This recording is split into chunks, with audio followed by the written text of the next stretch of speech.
Hello, my fellow comic book collectors. It's Alan, the Comic Collector Geek, and I'm joined with Steven. And it's the Monday special where we are doing random stuff today. Today is going to be where we're going to let you guys ask questions, and we're going to rely on the genius and the wisdom of an Overstreet advisor. You're in deep trouble. Well, you know, we're gonna rely on you. You're the sage by the lemon tree. So Shut up. yeah. Yeah. We'll see how it goes. We'll pretend. Uh, Okay. Wait, why does it say nobody's watching? I don't know. Oh, okay, there. Okay, it just all of a sudden it was saying 0 people were watching. I could see all the people in the chat, but it said 0 people were watching. Okay, I was thinking, oh, are we on the wrong street? Okay, hi, Louis. Louis? Hey, Kim Munin, Andreas, Andreas? Susie, Hi, Sue. Porkland. Porkland, K. Munin? Hello, Big Matt. Matt, and hey, JX, JX? and JSS, JSS? and Mark, Hello, Mark. and Kid Comics, Kid. Kid. And oh, Vinny. And I'm Vinny not Boomba. gonna Vinny Boomba. Okay. I talked to my dog. See, I got it that time. Okay, and Harris. Oh, oops. Oh, Harris. Oh, Harris. Okay. Hey. Okay, so I said hi to everybody. You've been hide. Okay, so no more highs. We're Okay, all high. so people that are in the chat, this is your opportunity. Your once in a lifetime opportunity. It will never happen again. There'll be no more opportunities after this opportunity to ask Steven whatever questions you feel you want to have answered. You can ask him the meaning of life, or you could just ask about comics. That'd make more sense. Or you can ask whatever. So just feel free to ask questions. That's one of the people that asked me a question in my last week's Q&A video where I do on Wednesdays. Mm-hmm. Asked me to be able to ask you questions. So I was like, okay, sure. I don't care. I'll do my best. Okay. Shall I show some stuff? Yeah. So we're basically tormenting Steven tonight. That would be, yes, that's the goal. So nice to see you, K. Munin. Yes, that is the goal. And so this is going to be like kind of like a LSAT or MCAT or exam to like cognitive skills and see if he's still there with us. All of those kind of tests. I can already answer the question. And this is like, those dreams where you wake up and you're in your pajamas, but it's the test, and then you're like, not ready for it. You didn't study for it. Yeah, I know. This is that and everybody moment. everybody knew about it but you. I mean, that's exactly horrible. But if I have some stuff to show. Do you have a lemon tree? Wait, no. Do you have a lemon tree? We have to answer questions first. I do not. You don't have a lemon tree? What the heck? What's wrong with you? Okay. Okay. I live in a moderate zone. I don't live in a temperate zone. Okay. Do you think newer generations will be involved with comic book hobby? I think that newer generations will not be quite as much as the generations that we enjoy. If the parents don't expose the children to comic books, and if there is any affection for it, the chances are probably not. It'll just depend upon how the parents, if the parents have them. The competition for child interest and money, as far as what to do. There are so many things online. With the internet has changed the firmament in games and things like that, and magic cards and any number of other things that kids like to purchase and to collect. That comic books per se, I think, because it's a destination thing, that the mom would have to take them to a destination, to a comic store. Now, if they went to a Walmart or something like that, and there were some comics on the newsstand or something to buy, it wouldn't be exactly the same thing. Although it would be a way that, for example, in the old days, that's what it was. It was always on a newsstand. But I don't think the kids that are collecting, if the parents are collectors of comic books and the kids are exposed to them, I think there's a good chance that they might. My son, I exposed to comics, Mhm. and although he appreciates them, he doesn't really collect them. How about manga? Like, I mean, I always felt like manga was sort of a gateway drug to potentially comics. So, You know, but like, I never. But I'm so old school that manga wasn't nothing, not know how. The only manga I well, had. but my point is, like, kids read manga and they like, oh, this is kind of cool. How about Western? They might, then go off and start reading comics. Again, I am from a generation where manga was nowhere. It was basically Dell Comics, and that's the other thing too. I bought a whole bunch of Classics Illustrated and Dell books for my grandson and my granddaughter, but for my grandson, so that he could appreciate not only literature, but also would Mhm. be able to enjoy reading a comic book. And I think that is a nice entree into collecting comics. He already knows about Batman and Superman and all those others. Those are two characters he's Well, that's already the other thing that I was thinking that the movies, if they're any good, might get people back into the hobby, right? will draw. But Sure. straight up collecting, that's kind of how I feel about it. Okay. Yeah, yeah. Next question. Who owns the comic book price guide? Stephen Jeppy owns the comic book price guide, Gemstone Publishing. He purchased it from Bob Overstreet in 1995, at which time Mr. Jeppy, at that time, he was the owner and operator of Diamond Distributing, which provided all of the comic books to all the stores at that time. And and I know that because 95 was the year that I became an advisor to the guide and was invited to join as an advisor By Steve as Jeppy? basically the torch was passed from Bob Overstreet to Steve Jeppy. So So, Stephen Jeppy owns Gemstone Publishing. do you think like Jeppy did a better job of running the thing, or? He kept it the same, and he invested the money necessary. Some other things that Mr. Jeppy did that I thought that were wonderful was that he had the comic book marketplace, for which he never made any money whatsoever. But he did Mhm. that out of love of the hobby, and gave several writers the opportunity to provide information to the comic collecting community. I was one of them, and Mhm. I was able to talk about Golden Age books and my love of Golden Age books. And I was able to write features, much like I do on my Instagram, that I write features about the books that I have found that I like, or if I, generally the ones that I had, because if I have them, then I can read them, and and I appreciate them, the various genres. If it was Schomburg, if it was Good Girl, if it was Fox Feature Syndicate, Yeah.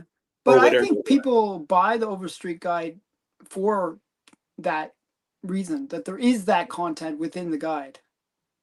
Yes, Yeah. I think that's I part really. of it, because the guide is a handy reference for titles and when they start and when they stop, and gives you a ballpark Basic sense of idea, the keys and stuff. Yeah, a and some of ballpark the. idea of value. But if it's anything of substance or of consequence, then the sites like GPA or Go Collect or any Go of the collect, right? others, searching completed sales on eBay, things like that, for pricing on that basis, anytime you print something, the instant it's printed, it's out of date. Yeah, that's always been true. Um, so yeah, JX, do you have any? Do you insure your comics, and what is your advice to do? Do Um, you, if you Alan and do, I both. if you do, What is your advice if you if do? you do, yes, yes, I I cannot afford to insure it. Yeah. insure for what the value of my books are. And the reason why that is that it would cost, and Alan already had this experiment, and he has done it more times than I, and he is in pretty much the same boat that I am in. And what it is if you want to spend 50 to $100,000 a year to insure your books, what I have done instead is I have the big books are not on site, and they are locked up. And then the ones that I do have, I invested in steel doors for my house and an alarm system, and I'm heavily armed. And so that basically is is the thing. I don't want to worry about it, but Hmm.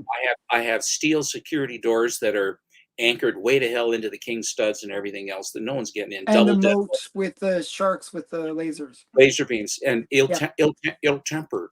But I Ill-tempered. also I have double deadbolts. So I have Hmm. double deadbolts on both the security doors and interior doors, so that there's no, even if they got in, they can't get out, and they'd have to Mm. crash windows and all that other stuff. And so the answer is All no. right. Yeah. Okay, that's reasonable. But but I Susan, this is her last chance to ask questions, right? Ever. don't. Susan, take your shot. And hi, Phil. Howdy, And Phil. how many pinball machines do you have, and what's your favorite? I have 5 pinball machines. I have Twilight Zone. I have the you can make me big, Alan. Okay, yeah, yeah. I have the park. I have the Data West first Star Trek that has Kirk and Spock, and it talks and what have you. I bought that new. I bought Twilight Zone new. I bought the Bride of Pinbot right behind me new. Funhouse I bought secondhand but in perfect condition, and also the same with Whirlwind.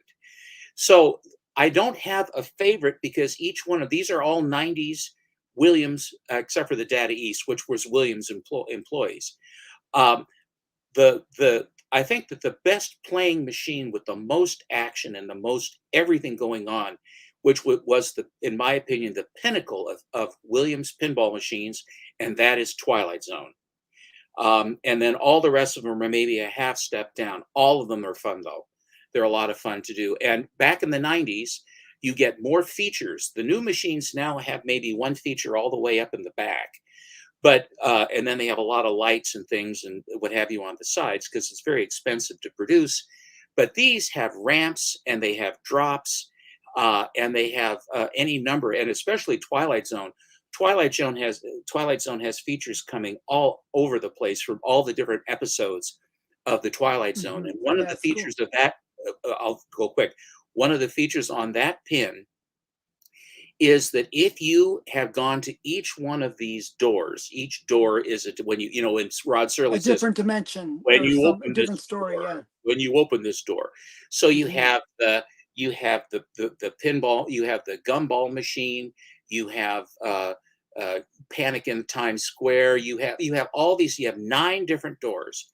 And once you in one set of play, in one sequence, if you can get all of the doors lit, then you have a doorknob. Then you light the doorknob, and then what happens? It turns every function on in the set, and all of the pinballs that are inside the gumball machine, which is like 6 or 7 balls, all of them dump down. You go into the zone, and there's all Okay. this music and lights and thumping and all this other stuff, Hmm. and then everything is going, and then you keep going and going and going and going, and once you're done, then you go back to the game you were already still playing, and you can just rack up points till hell won't have them anymore. It's And truly an amazing machine. and there's never a pinball machine where it's like has like a final boss or final ending. There's none like that, right? Where it's like this No, as is. long as you can, no, as long as you can keep playing, then it will go. And the other thing too that's interesting, they'll hide stuff in the software. So if you get up to a really high level that you've never been before, it makes sounds that it doesn't make. You hear all the regular sounds as you're going through the scores going up. But when Mhm. you get way up to the top, it starts doing, it has people screaming and all this other stuff going on. I mean, they put all this trick stuff into them. It's different than a video game because with a video game, it's by rote. So if you have Mario going along, you know when to jump, Yeah, then you yeah, yeah. have to With back and you pinball, jump it's again and then randomness. double Yeah. back up. So basically, it's a script. It's a theatrical script that you're just following. Hmm. With this, when you put the silver ball in play, every single play is different. So the ball is completely random. There is no Hmm. rote anything. Everything is your skill and hand-eye coordination. Okay, cool. Um, Something about Street Fighter. Do you have a Street Fighter collection? I don't remember that. Street Fighter hyper looting comic. No, I do not believe so. Is I don't that have a Street. I don't. I think you might be confused. I don't have a Street Fighter collection. maybe I showed some Street Fighter. Maybe that's the one maybe he's Yeah, referring to I me. just, Andreas, I don't have any Street Fighter stuff. Okay. Would you like to see Return of Dell Harvey type? Here, I'm gonna make you small again here. Okay, there we go. Would you like to see the return of Dell Harvey type company with primarily comic books or I cartoon would books, love. I should say? I think that there is there. I think that kids would appreciate it. There is a niche in the market for kids books, and if you go, if you have a comic book store that actually caters to every generation, it's an Hmm. economic thing. So the companies that would produce those would have to be able to make money at it. And if Harvey was still going to, if I don't even know, but they have those little pocketbook things that maybe they still have Casper and Wendy and stuff going on, which Hmm. of which I may not even be aware. But if at the grocery store, which is now basically where the variety store is, they have a very small thing at the newsstand where you could get something like that. Or if you go into a Kroger, or if you go into one of these other bigger grocery stores, they will have some of that stuff. But I think that would be a wonderful thing. And if the companies could make money at it, they would do it. I think it'd be good. Well, yeah, I mean, I'm not sure how familiar you are with Scholastic books. Are Not you? very. So Scholastic books, in terms of market share, in terms of what little kids read, is just massive. It is like 1,000 times bigger than comics. It's just huge. And they do like stories like Dog Man and a whole bunch of different titles. Okay. Yeah. Hmm. And the point is that those are comic books for the most part. But they're in a book format. It's almost like we've gone like a full circle where we've gone back to the big little books, like, or little big books, or you know what I'm talking about. Yeah. It's almost back to that kind of phase again. Um, and I just think we have to get kids to if those stories were put into a comic book format, I think they could do really well. And if they could make them affordable for kids, it could do really well. I Because right think it's now it's like it's pretty expensive to buy a comic book. It's not like the, kids with their pocket money can do it. well, it's the economics involved. And in order for a kid to get anything, they'd almost have to have an allowance of like $10 or so to buy a few books if they were available. I think allowances nowadays, actually, the weird thing is, I don't think kids get allowances the way that they did when I was a kid or when you were a kid. I think kids don't really have a concept of money nowadays. I Like think they that just they just ask mommy and daddy, and then mommy and daddy get them whatever it is that they want. I think that's really sad because Yeah. I learned by having a paper route. Was Hmm. my first real job, and you found out who the people who would pay and who the people who wouldn't pay, and the little old lady on the porch, and is there until the last 3 days of the month when you're coming around to collect, and then she's nowhere. So then I Yeah. said, I stopped And then you delivering the burn paper. down her house until she gives you the No, money. no, no. But then I'd stopped delivering the paper because I couldn't collect. And then she Hmm. wrote a nasty note to the distributor and they said, "Hey, you've got to deliver that paper." I said, "Well, I can't. She doesn't pay me. I'm not going to deliver if she doesn't pay Hmm. me." See, a lot of good life lessons came out of that. You don't like send over the goons with like the bats and stuff. Break that This little old lady's this is kneecaps or something. remarkable. I didn't have my brute squad didn't come till much later. Okay. This is a book from 1953. It's Wonder Books. Okay. And what it is it's Mighty Mouse. Oh, okay. That's kind of the style that I was talking about in terms of. And Golden Books is another one where they had the Mhm, Golden yeah. Books. Yeah, I I think had that golden books as a kid. Yeah. I think that Golden Books are very, very nice for kids, and I think they're still around. There were so many of them. Oh I yeah, know yeah, that yeah. They are. Susie has, when she's gone in, sometimes when she'll go into like the Goodwill or whatever, looking for various things, cords and things for I would once. read the Pokey Little Puppy to my Hmm. son when he was young. Yeah, I'm talking about those ones and the Little Red Yeah, Hen and all those yeah, stories. Yeah. yeah. And Harvey the Dirty Dog, Yeah. and a lot of those other fun ones. Yeah, I think that's Mm. great. And that we used to have in school where a woman would come in from the library and would bring a kid's book I remember it was Hmm. Sprockets the Robot was this thing, and she would read the first 3 chapters and show the Oh, pictures nice. to everybody in the class. It says, and if you would like to find out more about Sprockets, you come down to the library and you can rent the Hmm. book out and you know and Get I them all tell you, excited. Yeah.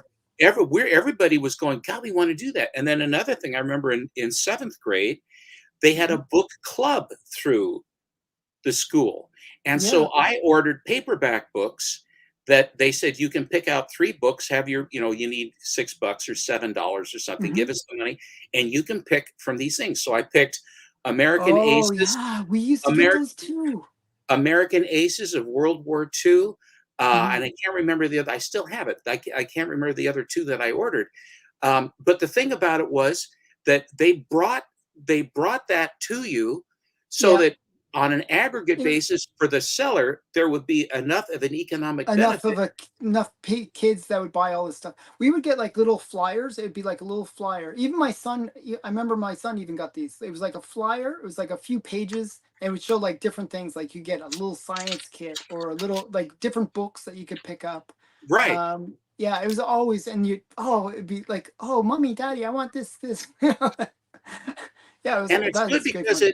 what it did was it basically provides you with an impetus to read something that you want to read other than school books that Yeah, you would which then have, was, and then they would ask you to, and then the other part we did was then we said, then we would like you to give a book report on the books that you got when you read the books. So not only did you get to read what you want to read, you got to talk about it to the class and have fun with it, have with the information. And I tended to be more about the history even then. Like I said, the aces of World War II aces, Richard I. mhm. Bong, Anderson, all these guys, which was really cool stuff. So Very cool. Okay, next question. Stephen, why wasn't there a Hero Initiative Overstreet edition?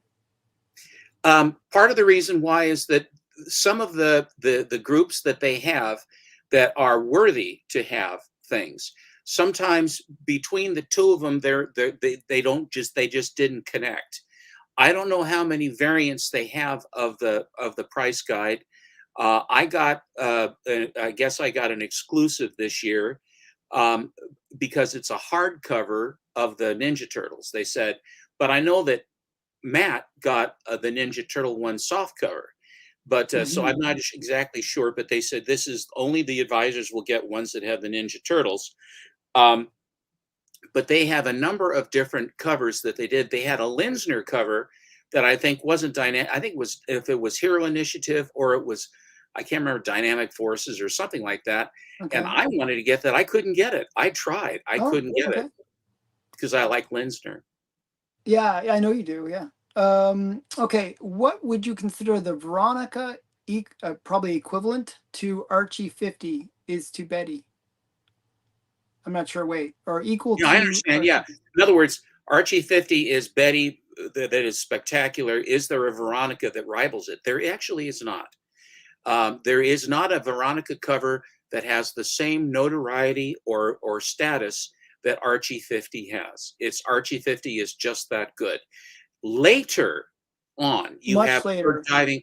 You have Does her I was going to say the Dan, diving one is the only one I the, could think of. the Dan DeCarlo cover of Veronica diving into the pool is probably your best bet. But in that same vein, you have Betty underwater in her That's a bikini great going one down too. to the Yeah. treasure chest. So in that same vein, but I would say that Veronica cover with her, and then of course there are ones where both of them are on the cover that they both work. Yeah. Yeah. Betty and Veronica 40.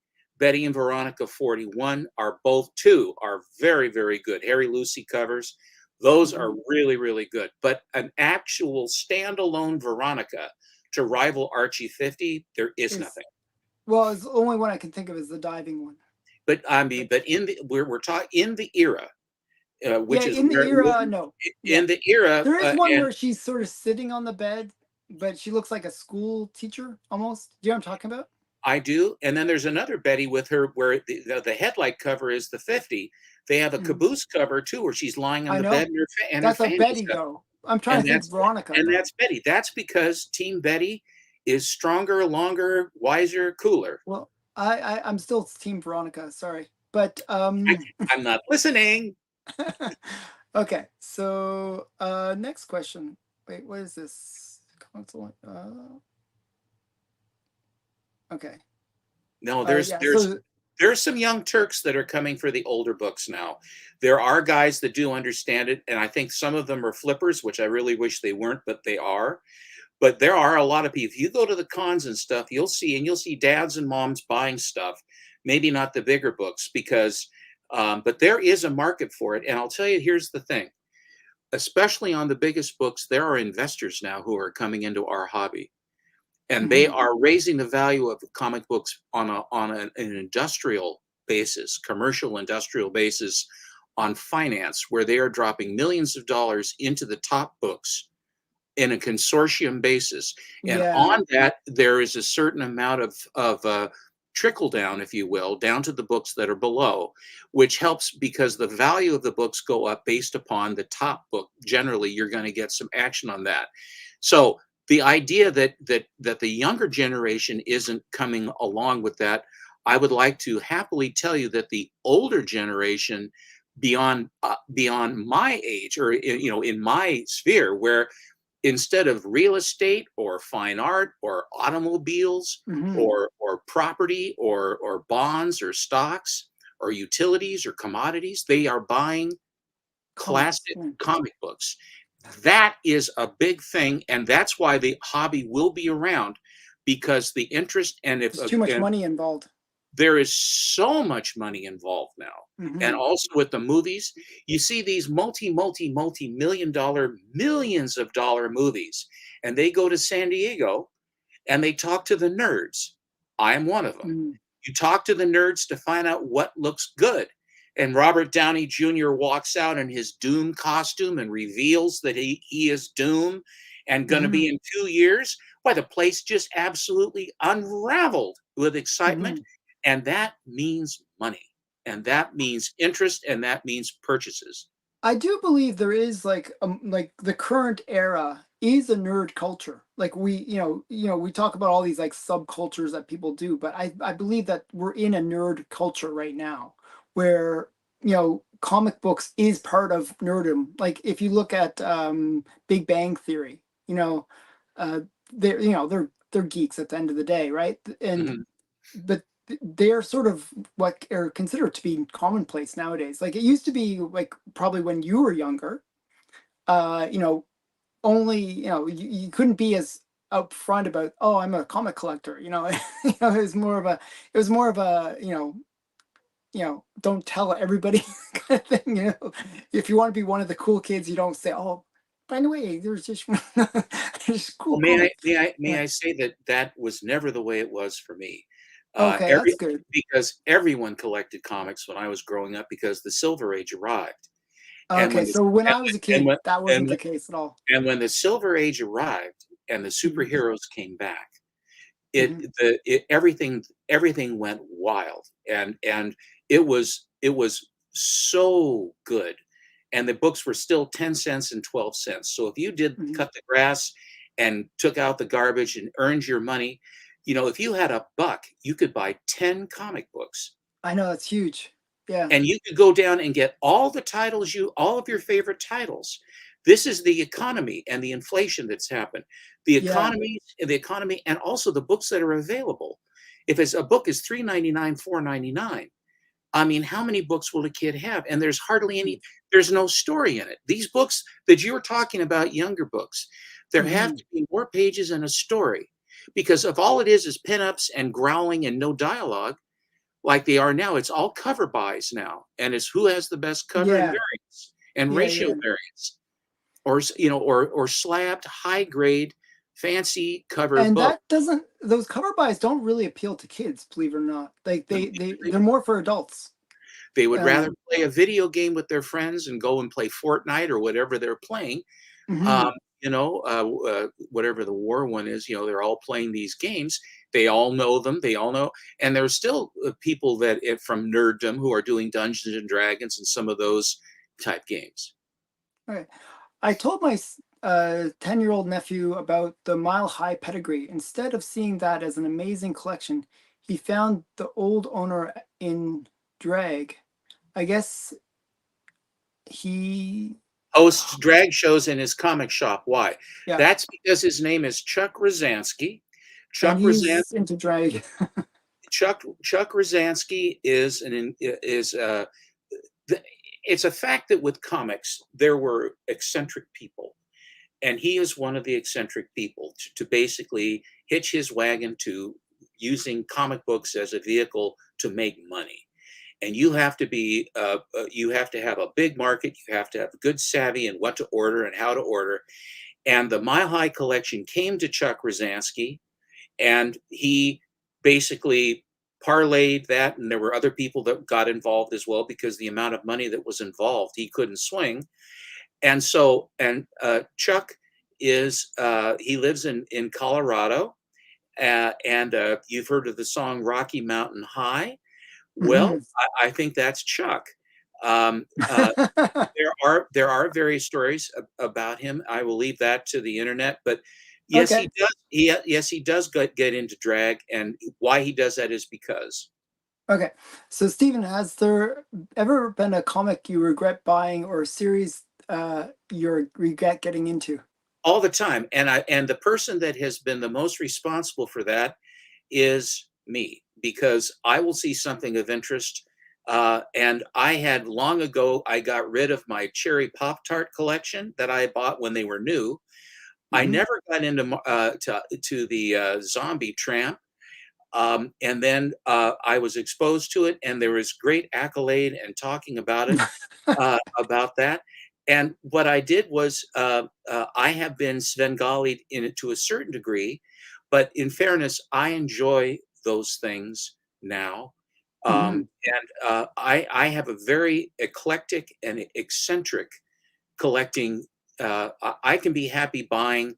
Uh, I'll be showing some Space Ghost books. I can be Hmm. just as happy showing and enjoying Space Ghost as I do with Action Comics 40, Phantom Lady 17, or Fight 35, which are right behind me, Golden Age classic books. Anyone buying comics over real estate is a maniac. Unless Um, they know what they have, and they have a way to parlay it. Also, like, there's good things and bad things with real estate. Real estate can go down too, you know. There's been many real estate Well, crashes, like Portland, downtown Portland has taken a beating. 2008. Anyone? You know? No, I mean, and also when we had the riots in Portland, the Yeah. entire industry and all of the values of the property in our city have gone to hell in a handbasket, CJ. And also, I'd like to say that comic books it's a barrier to entry too. So with real estate, there's a bigger barrier to entry to make that investment.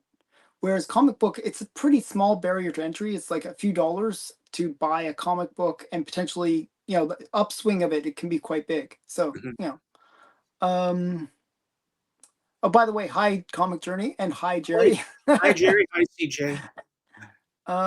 and hi Zach, Big Zach. and hi. Did I already say hi Lyle? I'm saying Yes. hi Lyle again. Okay. Um,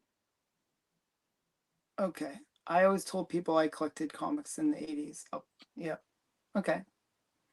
I agree with no stories in modern comics. Hi, Jerry. That's why I think for younger kids, I just don't bring up comic collecting on first dates. I do think though that the books have to have sufficient, like the golden books, that they have to be durable enough for a kid to hold on to, that they can Hmm. turn the pages and enjoy reading it, that the font is big enough, the pictures are nice enough for Well, them to be. that's why Scholastic Books is doing so well, because they sort of nailed down those aspects of the If hobby. if Scholastic could get into a trade agreement with Marvel or DC and bring Spider-Man, They Superman, or do have, in, yeah. there could be interest for kids about that. And if the parents have no problem with comic books, then I think that there could be. But I think because of the ability of a child to go out and buy their own books at the neighborhood store or the neighborhood grocery store and stuff like that, those things aren't quite as they are not as prevalent as they used to be at all, because Hmm. the infrastructure of where kids go and how they go, especially in the world that we live in now, is different. Okay, this is just a comment. Lack of story character development and even dialogue is a bigger problem than $3.99. Yeah, yeah. So manga is much more expensive, and yet kids do buy it. No I'm trying kids I know. well, you're just not as connected, I guess. I mean, I just don't. They don't sing. Okay.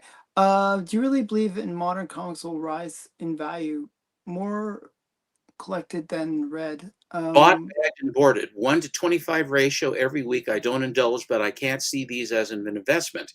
Now, if there is an investment, it's a variant and it's a high grade, then Mhm.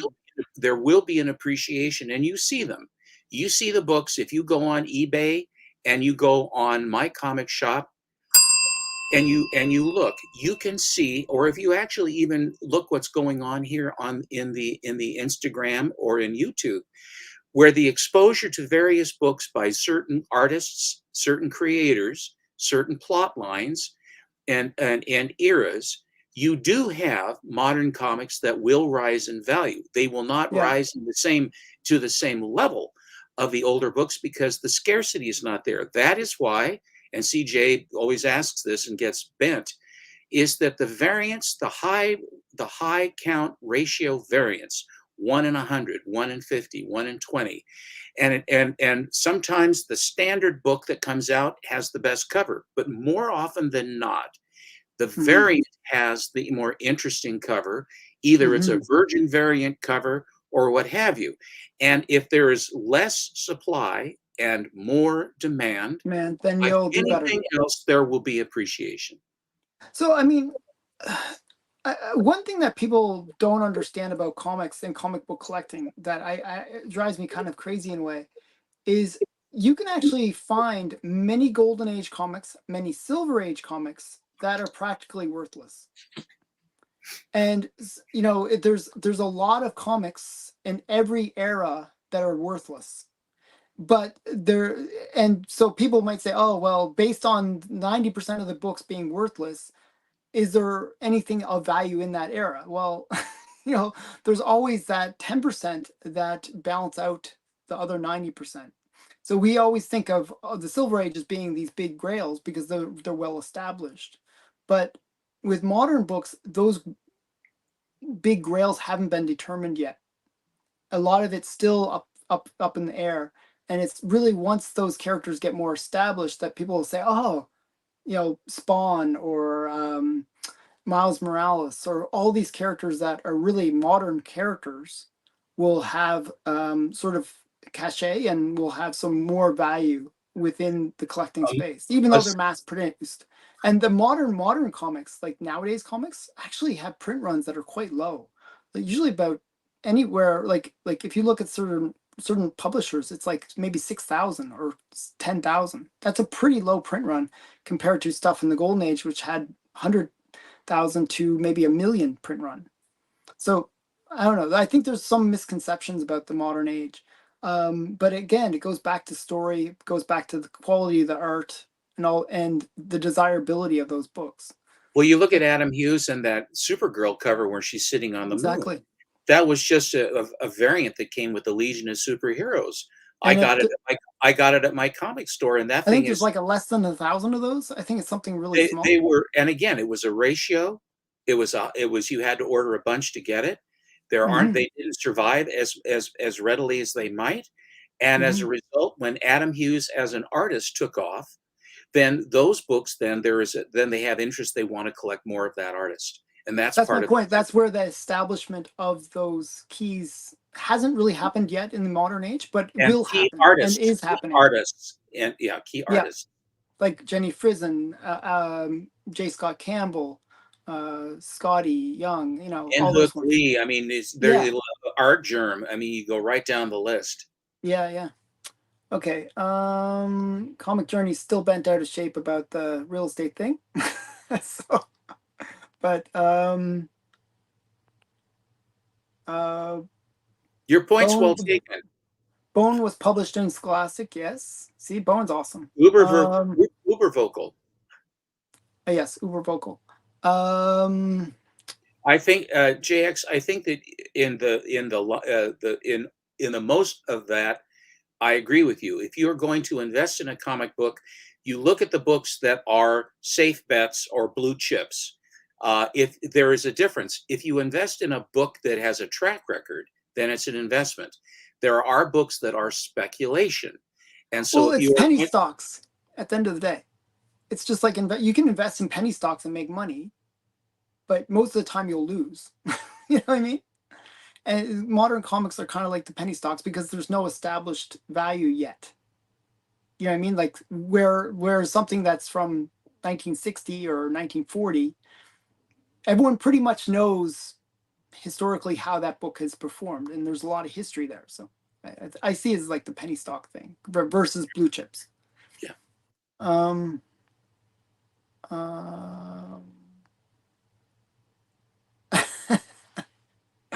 I think he's a bit biased. Yes. Okay. I'm just trying to get through all the comments here. Manga is greater than comic books. See. Yeah. See, that's what's happening. That's what I've been noticing. Manga is kind of dominating right now.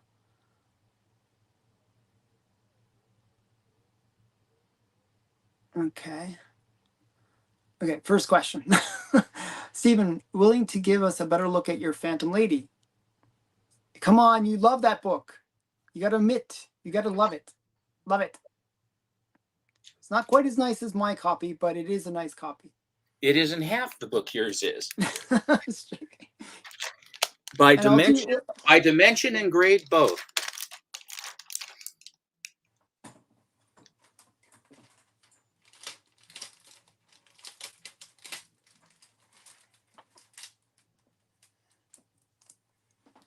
Such a beautiful book.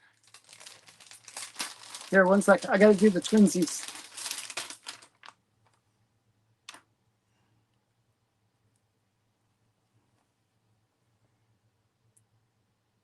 So, yeah. I mean, yours is a beautiful copy. I want you to love that book again. It's so sad that you had that negative feeling about it. I opened this. I unboxed this with Alan, with a bunch of other books that cost me my 7Cs 4, 7Cs 6, Exciting 39, Phantom Lady 17, and one other. What was it? And it came to have them cleaned and pressed and slabbed. There was some light restoration on the Exciting 39 that was removed. And then it cost me to have for the restoration removed, which was minimal, cleaning and pressing of those books, because of the dollar value of those books, cost me $6,764.15. 67.64. Now that's a big book just by itself. That money. $6,700, $6,800 basically. I'm buying books. I'm not going to. And I was on church with Bleecker yesterday. I showed my entire Mile High run of books. Now, if I sent those in to be slabbed, clean pressed and slabbed, I mean, I can't fathom what that would cost. And I don't propose to do it for two reasons. The first of all, it's just exorbitantly expensive. But second of all, so few of the Mile Highs are still raw and untouched. And that is a rare, rare thing. And they're all Schomburgs. So that's why and the thing about it, when I unboxed my copy, I knew that it had the purple label, but I didn't know exactly why it had the purple label. And I was going, oh, please, just don't be trimmed. Don't be trimmed. And all three edges were trimmed. And ladies and gentlemen, not only did they indicate this, but on the label, they printed all three edges trimmed in capital letters. All caps. All caps. They screamed it. All caps right on the bottom. All three edges trimmed. So it wasn't bad enough. I would say, okay, all 3 edges are trimmed. Thank you. Because if all 4 edges were trimmed, you wouldn't have a spine, right? I guess. That's true. See, you're lucky. You're lucky. It's only 3 I'm a edges lucky trimmed. guy. It could have been worse. It could have been I'm 4. still, I'm still okay as far as the value on. I mean, I will still come out smelling like a rose. I bought this in 1990 for $1,000. So Oh wow. I will make a killing That's when still like a $10,000 book in restored. It's like you've done well. I You're know good. it's a rare one, but it was so soul crushing to have that occur. So Jerry asks, do you think CGC should make Pop Hollinger pedigree? I don't know. Who's Pop Hollinger? I confess that Pop Hollinger is not one that I know. Hollinger. Sorry. You got to remember. Okay. No, that's true. And of course, that's what I was trying to say is like some of the books, some of the science, for example, House of Secrets, House of Mystery, some of these other titles that Sea Devils, various and assorted Metamorpho, Metal Men, various titles on, for example, in DC. The DC, thanks, Lyle. The DC titles. There is a huge volume of books that were produced that if you wanted to buy books for $5, $10, $15 a piece to enjoy Silver Age books right from the era and not just completely whiffed out, you can do that. Mm-hmm. Hard to find variants or ghost variants hold and have increased in value in a lot of cases. Yeah. And those are new books, and they are variants and ratios, which is what I said, with high, with a great cover artist. And the other thing you need to have is you have to have a guy like Whodhat Comics and Movies who can show them. He's the expert. And then all the gullah bulls that are in the audience are hooked like fish, and he reels them in. I don't really want to sell this. I don't really want to sell this book, but I was thinking I might at some time, Yeah.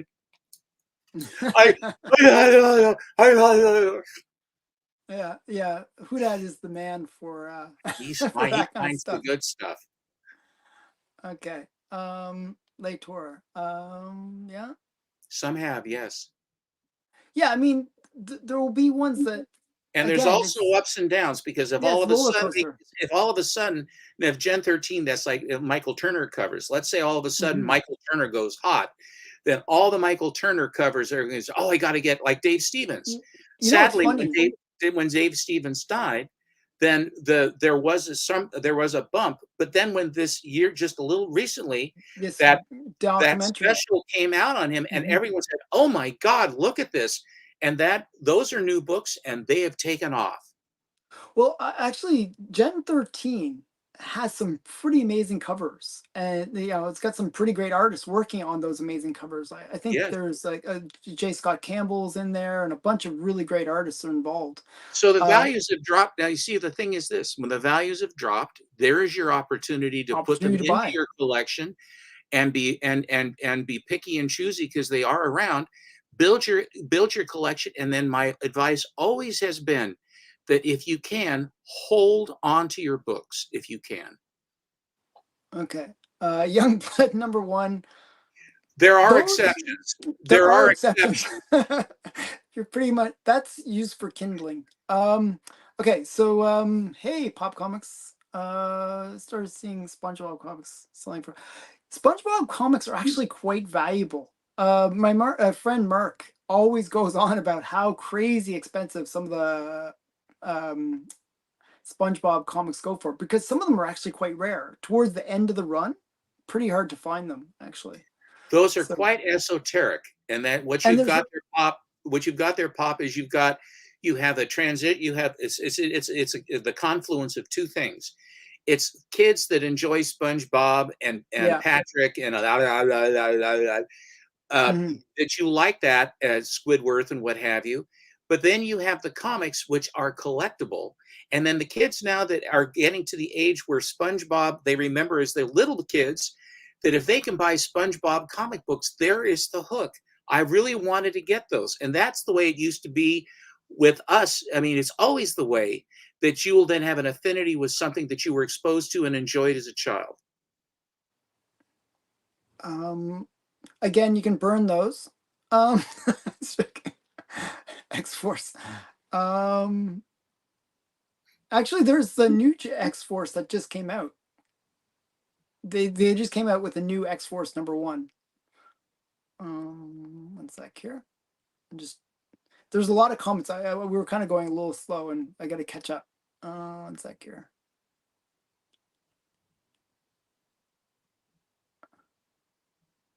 Alan probably can appreciate that. Yeah.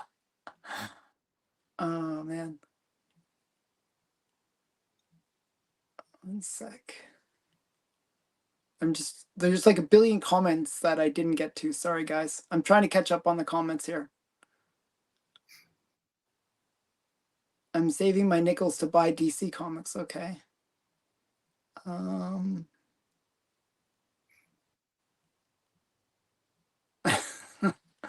Okay.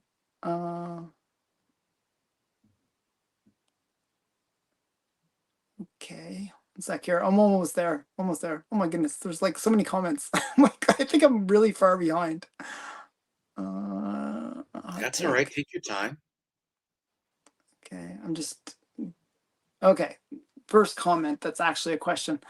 So Canada doesn't have stocks. Oh, this is them. They were talking about stocks with each other. So just ignore that. Okay, I think we're almost with it. Oh my goodness. How many questions did you guys ask? You guys are really talkative in the chat.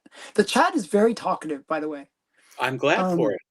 Yeah, it's really good. Guys, I do like the fact that you can come here and enjoy our commentary and books, but also to share with one another. I think it's all great.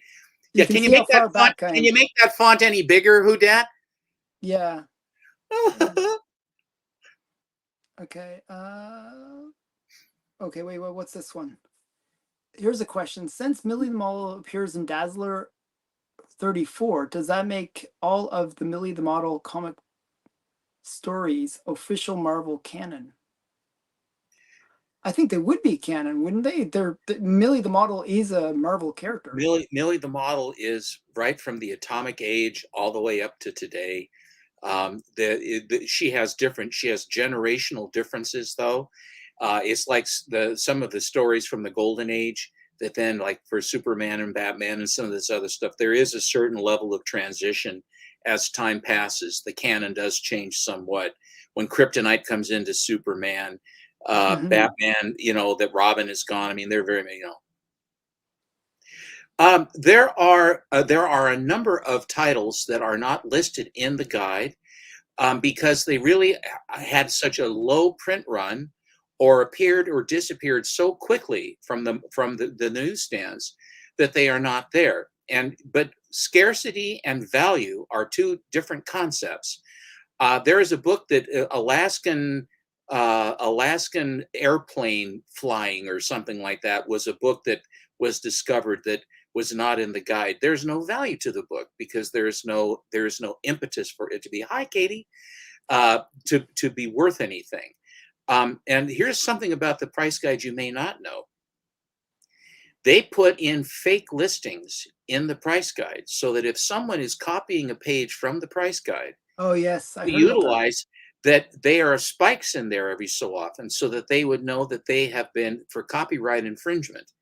So they've done that for years. So if you look, there are some books that are in the guide that if you look for them, you won't find them because they are not real. Yeah. SpongeBob are low printed. That's what I said. Oh my goodness. Mark Oldroyd has a complete set. Our friend Mark. Does. Yeah, he does. Yeah. Okay. Stephen, why are... Oh, he asked this multiple times. I guess he was really trying to get that question. That's the third time I've seen that question. I'm sorry we didn't answer it sooner, but that's... We're getting it. We're getting to it. We're getting to these questions. Sorry. That's I Millie the don't. model, I'm assuming. Yeah, I think so. 1 sec here. I'm almost. Okay, I'm at the bottom. Hoo. Okay, how about we show some books and Sure. people can ask us some more questions while we show some books. Okay. Okay. I'm going to start out with, if you look um, up here, there is the first appearance of Space Ghost. And when I was a kid, 1966, Space Ghost arrived, Hanna-Barbera with their superheroes. The soundtrack, the animation, the voices, Gary Owens and Tim Matheson. He was Jace. There was Jason, Jan, and then they had the monkey and all that stuff. But I have had sort of a renaissance with Space Ghost because they've started him back up again. So I bought. They have now had these figures of Space Ghost that they're coming out. There are these sort of vanity ones. Here is Space Ghost.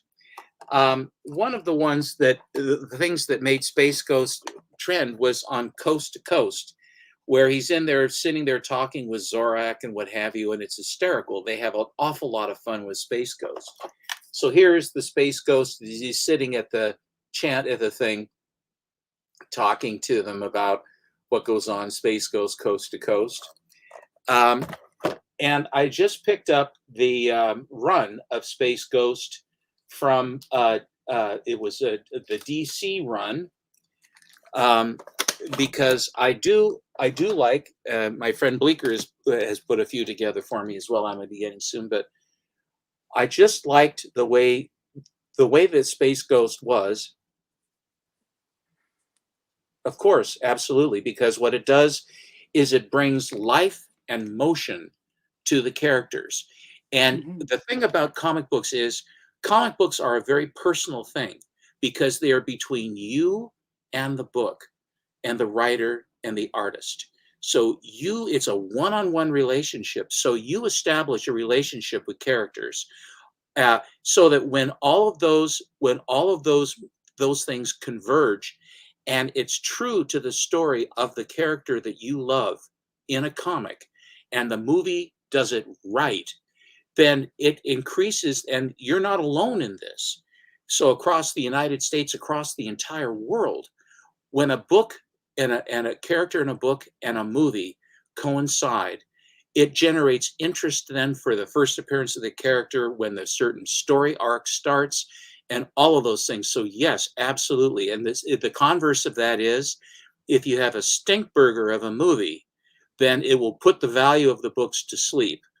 But it doesn't alter the fact about how good the characters are. It makes it a good time to buy, so that the values go down and you can buy them and have them in your collection. If you're buying as an investment, buy as an investment. Buy blue chip stocks in comics, the keys and Silver Age, Bronze Age keys, Copper Age keys, Golden Age keys. Those are investment books. There are speculation books. If you speculate that a character is going to have a better movie and it's going to come up, let's say The Punisher. The Punisher's got a new movie coming and it's going to be great. Then there's going to be a new Daredevil movie. Let's get more Daredevil into our lives.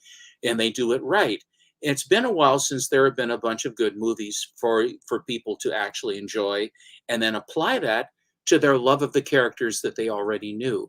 And then it also will bring people into the comic hobby who have never collected, but then they find out about this character. I'd like to find out more. And then there's stuff in the comics they can do. So anyway. They asked you about your Space Ghost stuff here. How many figure lines do I collect? I have oddities, like I have the Mad Cow from the Tick. I have the Tick. I have those on card. I have the Sue Storm character figurine. That was the one where you put it into the refrigerator, into the freezer. Why then she's sort of blue and then she just disappears. The problem was with these things is that they exploded. What? So they had to pull them off the market. So I have one of the ones that would potentially explode. Oh, awesome! I gotta find one of those. Then awesome. then you have the talking ones like Venom. I Want to Eat Your Brain, Spider-Man. That's a good one. So I have some of these oddity ones that kind of took off. But I have some Star Trek ones that I bought, but my primary one that I have is I have the Super Friends ones that Kenner put out Oh in yeah. the 70s and the 80s, and that's the set that I have mint on card. I have most all of those, and those are the ones that I collected when my boys were doing too. Do you sell any books from your collection? You just sold a whole bunch of books from your collection. I sold some to my LCS dealer when I bought my Batman #1 because he knew the value of what I had, and much of it I had bought from him, and I was able to convert that money into, reasonably so, into monies that I could then apply to the book. I don't sell books though. I haven't really sold books for decades because I found that it was too hard to replace them. So if I had a 6.0 that was beautiful of a given book, let's say, and then I sold it and I made good money, if I try to replace it, I can't find that book in that price. And the one that I'm going to buy is going to be a lower grade and not as nice as the one that I sold. So it's always better to think about holding on to your books. That's why that's my mantra. Buy the best you can afford of a book that you have, and then you can avoid the upgrade battle, and then you can relax and wait for and enjoy the appreciation. That's my message to you. What do I use to bag and board my Golden Age comics? I use the same thing that I use on all of my books, and that is acid-free boards and Mylar. I use full back acid-free boards and Mylar from Gerber. I use that to put my books in. And if it's a particularly big book, then I'll have another sleeve. I would put it in another 3mm sleeve. These are 2 mils. And One and done. On church yesterday, I showed my treasury editions that I have. I have a collection of treasury editions that I bought brand new off the stand, 74, 5, 6, 7, 8. That's when I bought them. And I was in college at the time. And I was very, very careful with them because by that time, I mean, I've been careful with comics since 1960. And these things immediately required you to be careful with them because they were so big that they just took, if you weren't careful, they just get trashed. Just getting bent and chewed up. So I had a special place where I kept them. And then when I sold my first collection in 1988, I had forgotten about them because they were sitting in a box that had all my college books in it. And I kept my college books because I thought that they would be helpful to me in some way. But what I found out is that they're just junk. They're not worth anything. Bookstores don't want them. Give them to the Goodwill. They'll take them, but that's about the size of it. So I'm emptying out my textbooks from the business school at Oregon. And at the bottom, I had all of my treasuries stacked up in a cool, dry, dark box. And I didn't put anything heavy on it. And I said, what's down in the bottom here? So I put them into polypropylene bags about 12, 15 years ago. And when I showed them yesterday, they looked like they had rhinoceros skin on these bags. They were just sitting and they crinkled up, like they didn't turn yellow, but they crinkled up like there was some terrible problem. And I had a while ago bought the bags, new bags and boards for them, and through sloth and indifference, I'll get to that. So when I showed them, I was appalled by how they looked.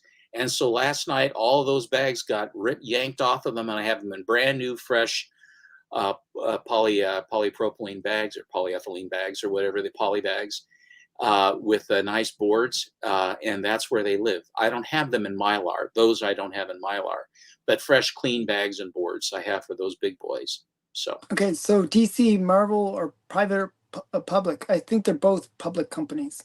They're both public. Yeah. Do you collect Magos? No, I've looked at them, and the bigger Magos are very valuable. They're very collectible. I have fallen, Last Frontier, I have fallen into many traps. And Mego is one that I have managed to avoid, although I certainly appreciate those. Okay. And what's this one? Okay. And Okay, I think this one. What comic in your collection was the most difficult to obtain? Maybe Bat One? Well, the Bat one was available. I just could never get it because it was too expensive. I would How say about that. just, okay, what would you say is the most difficult to obtain then? See, well, in other words, as far as the rarest book, Scarcity. Yeah. Scarcity, that would be the Captain America annual Oh, okay. that I fluked into. That Yeah, is yeah, you told me that is about that one. that is That's a hard to get. complete unicorn. This dynamic comic right here is you It's can a get hard it. one to get. It's a hard one to get, but if you wanted to go out and buy a Captain America annual, Good luck. you're not going Yeah, to get it. yeah, yeah. So I would say that the hardest book by finance was the Bat One. The hardest one by actual scarcity was the Captain America annual that came from Canada, 1944. So there is some good news in the chat here. The Acolyte season 2 was canceled. Do you know The Acolyte is a terrible show? I actually don't. I have never watched The Acolyte. I was debating about reviewing it on my channel, and I was just like, it wasn't even. It was just so bad that it wasn't even worth. It wasn't even worth reviewing. It was so bad. Okay. Yeah, they the Force is female, just so you know. It's a Star Wars show. Okay. Yeah, you can imagine what they did to it. I Okay, like so you can I show like I like The Mandalorian season very 1 and much. 2. I enjoyed that show. I didn't see the third season when Disney raised their prices and then they got political, and I just said screw it, and I just jumped. I haven't seen it. I haven't seen anything in the Disney since then. Yeah, yeah. Oh well. So yeah, you can show. How about you show some more All right, let Space me finish what Ghosts? I'm doing on my books here. Yeah. I just want to, people think that I only like golden age or silver age or bronze or whatever big keys and stuff, but no, if you love comics and enjoy the stories and you love the art, comics are just good.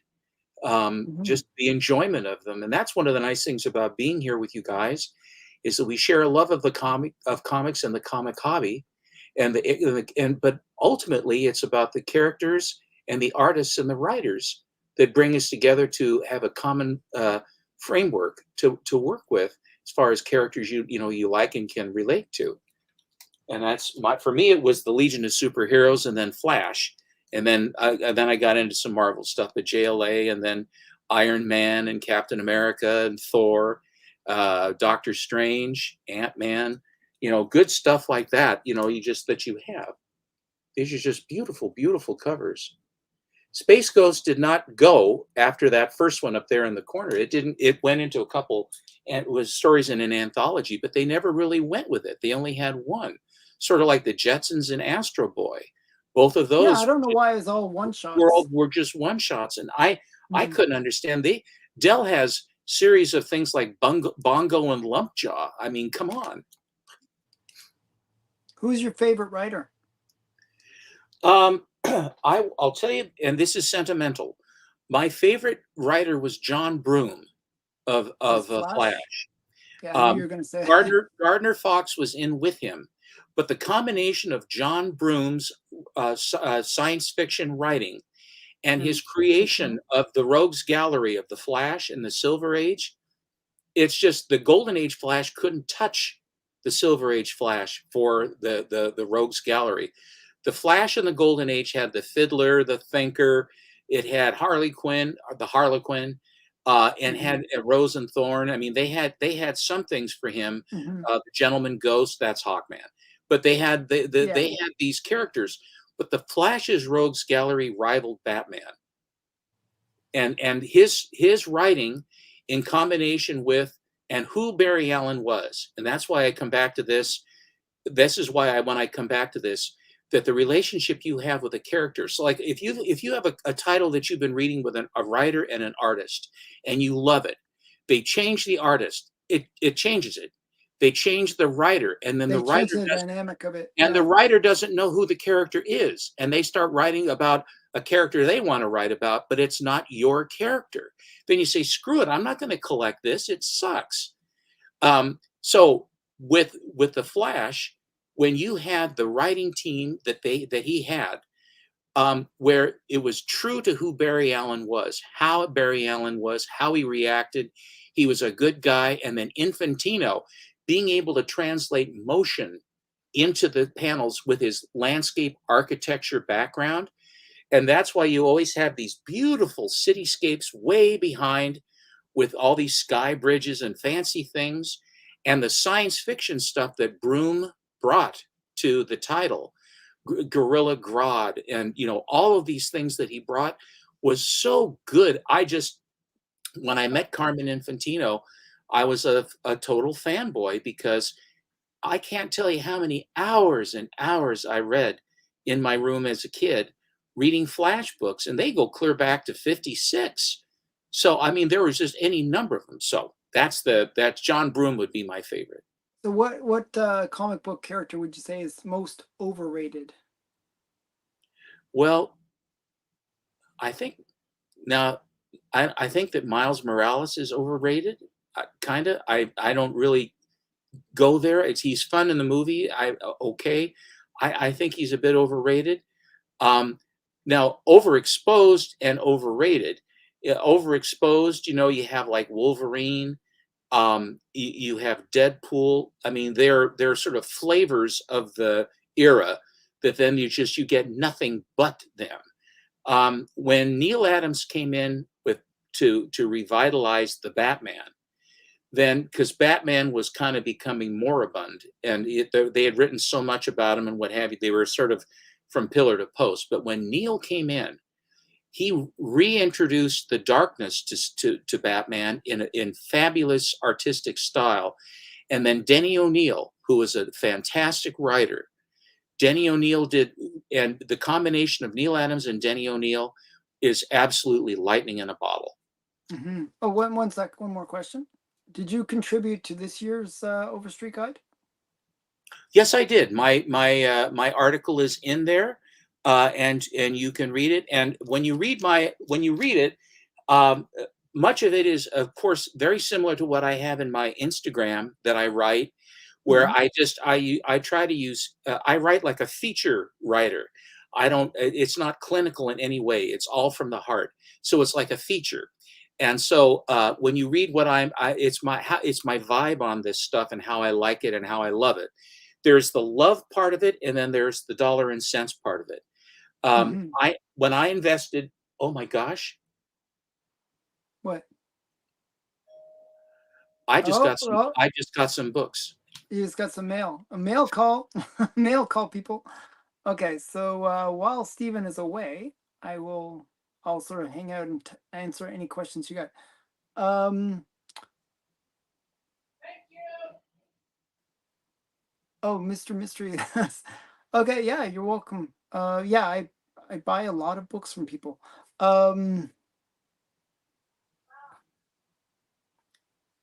Most underrated is Aquaman. I would agree. Yeah, Aquaman is especially this the Silver Age Aquaman is just really underrated. Like some of the covers by Nick Cardy are amazing, and the stories are pretty cool. Oh my goodness, all of that arrived today. Stephen, all of that arrived today? Yes, sir. Yes, sir. Just now. Wow. So the way it works for Stephen is he has his own post person, because he just requires so much mail that it comes to him. It's true. Yeah.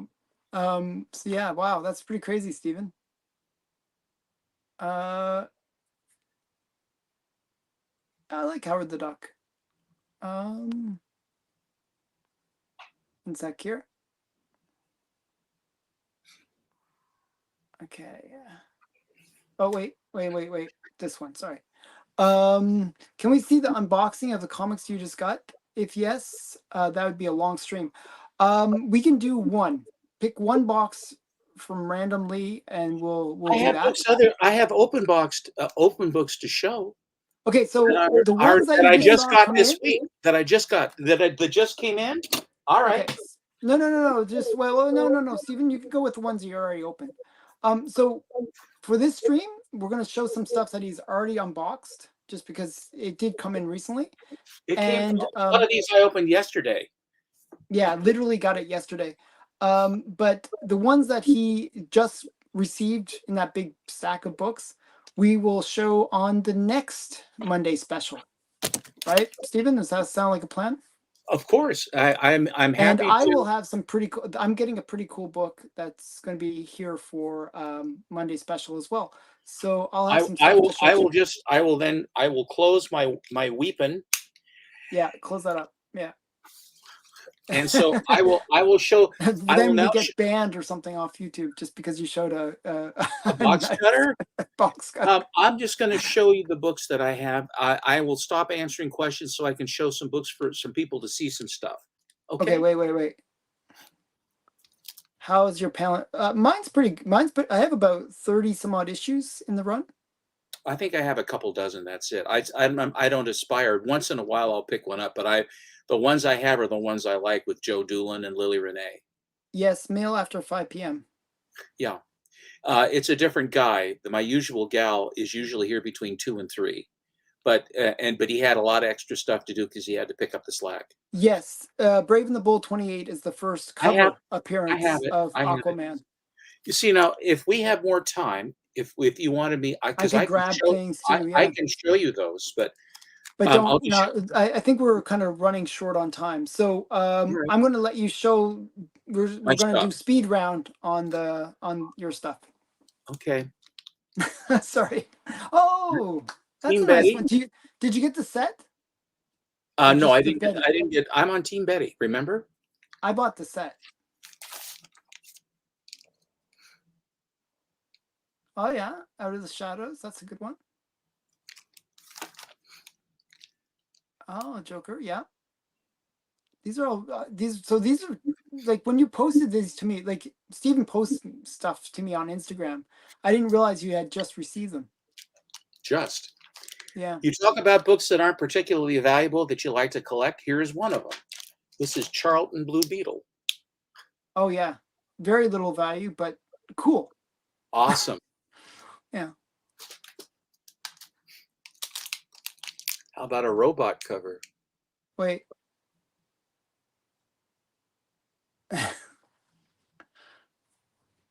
You couldn't see it clearly? I think I'm showing it. But he said I'm suddenly craving buns. I think it was a bit of a joke there. This is the number 1. Oh yeah. And you got it a bunch of times, didn't you? I have 2. Yeah. It's sort of funny. We both bought that book at the same time. So you bought it. Did you get inspired to buy that because of my Silver Age thing? I didn't know anything about it. I didn't remember. I just saw that it was the first appearance of the Black Phantom, which no, the Blue Beetle one. The Blue Beetle? No, I've collected Blue Beetle. You know, I collect Blue Beetle. Yeah, I know, but I have all those Charlton Space. No. That's not what I'm saying. I'm just wondering if I inspired you because we were talking about it on. Alan, I will tell you, you always inspire me. Oh, okay. I'm just curious. But yeah, I was talking about this book with you as well. The Black Phantom. Black Phantom, yes. She's cute. Yeah, she is cute. And this cover was drawn. And she gets her own title, as well. Dick Ayers cover. Yeah. And actually, do you know who did the cover? Frank Boll.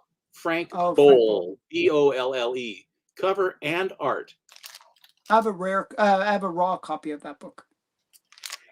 I've been trying to get this book for a long time because I have issues 2 and 3. There are only 3 copies. This came out of an anthology comic, Big Shot, and Skyman. What issue of Tim Holt was that? That's Tim Holt number 25. 25. And it's from September of 1951. And the company is ME, Magazine Enterprises. Yeah. But here is this. And the number 2 I got back in the 90s from the guy that I traded my collection to.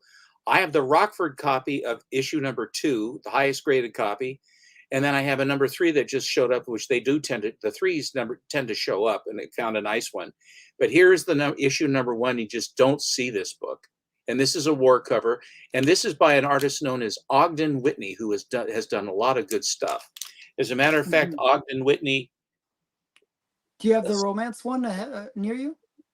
That way. Is that the romance one? Yeah. My romance one. Yeah. And the big Marvel magazines are very cool. I have two now. I have this Steranko cover in a 9/6. Nice. Foom. This is Foom number 2, and it has Frankenstein on the other side. But because there is a great deal of Dr. Doom spec, this is Foom number 4, and it is a Jack Kirby Dr. Doom cover. Very cool. And 9/6 too. 9/6, and it has a designation I've never seen before: exceptional white. Oh, exceptional white pages? Exceptional white. Oh, and wow. I didn't even realize there was a dex. I thought it was just white pages. I thought it was white, exceptionally white. Wow. So, and on the other side, we got a tuba. That's very cool. That's very cool. I've never seen exceptionally white pages. All right, but that's all I have. Okay. Well, those were some really good things. I brought stuff, but I'm not going to show it. I'll show it some other time. Thanks everybody for hanging out. We almost got up to 70 people on the stream. We were up to 69, and then it didn't make that 70 mark. It was close, but it was really great. Lots of people came. I have to say, I want to say that both Alan and I appreciate you coming to visit us on Mondays after all the turmoil and everything on the weekend and whatever, and you're getting back to the day, back to your work week on a Monday, is to have a place to come to see fun stuff. And we want to do this because it's fun for us to do, but it's even more fun when you guys come and share with us and also talk amongst yourselves. And we can do another Q&A sometime if you would like to. Yeah. We'll do it once in a while. Not every time, because we have to make it special. And we'll show some pretty cool stuff, some of the other shows. So I think next week we're going to have, based on the stuff that you just got, I think we have a lot of things to show. I have some stuff. And I got some stuff that's coming as well. So we should have some pretty cool things. Okay, thanks everyone for watching. Bye for now. Thank you. Bye.